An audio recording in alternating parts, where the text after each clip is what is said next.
Most people don't fail at passive income because they're lazy. They fail because they've been sold a lie. The internet makes it look like you can set something up once, sit back, and watch money roll in while you sleep. Dropshipping gurus, dividend influencers, rental property, experts. Everyone is pitching some version of effortless wealth. But here's the uncomfortable truth. Most passive income streams don't collapse because they're scams. They collapse because people misunderstand them. And if you don't understand why they fail, you'll keep repeating the same cycle. Invest time, expect freedom, and end up stuck with something that barely pays or just quietly dies. The core problem starts with what people think passive actually means. True passive income is not zero effort. It's delayed effort with long-term leverage. Most beginners chase low-effort, low-skill models because they sound easy, but those are exactly the ones with the highest competition and the lowest margins. Think about dropshipping stores that rely on trending products or YouTube automation channels pushing recycled content. These models need constant input, ads, optimization, content churn. The moment you stop feeding them, they stop producing. That's not passive income. That's a job, just disguised as freedom.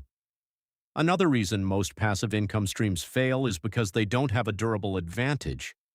In finance, durability is everything. If your income depends on something anyone can copy in a week, you don't have an asset. You have a temporary opportunity.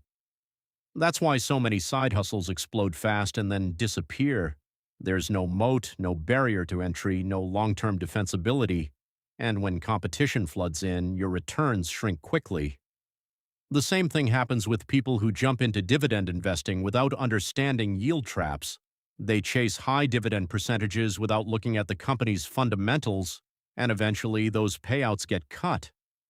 What looked like passive income turns into capital loss.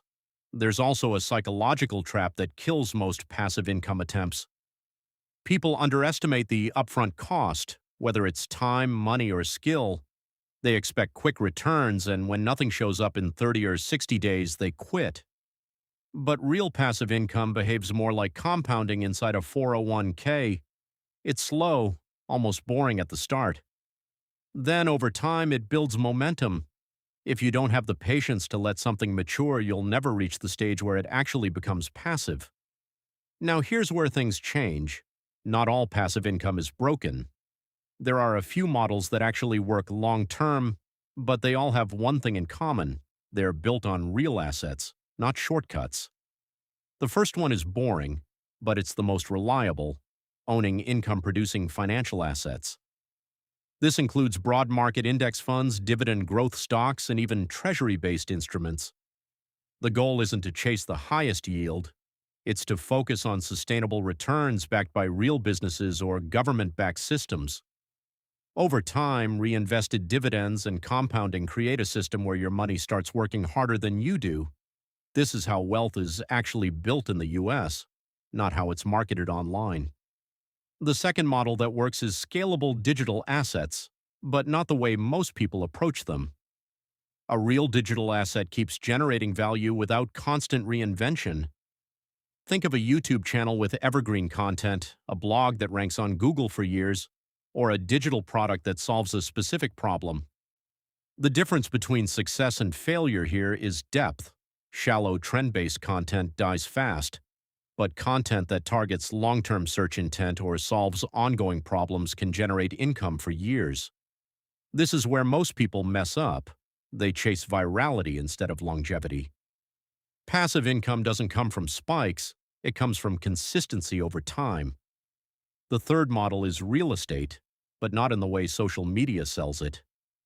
Buying a random property and hoping rent covers your mortgage is not a strategy. Sustainable real estate income comes from understanding cash flow, financing, and market fundamentals.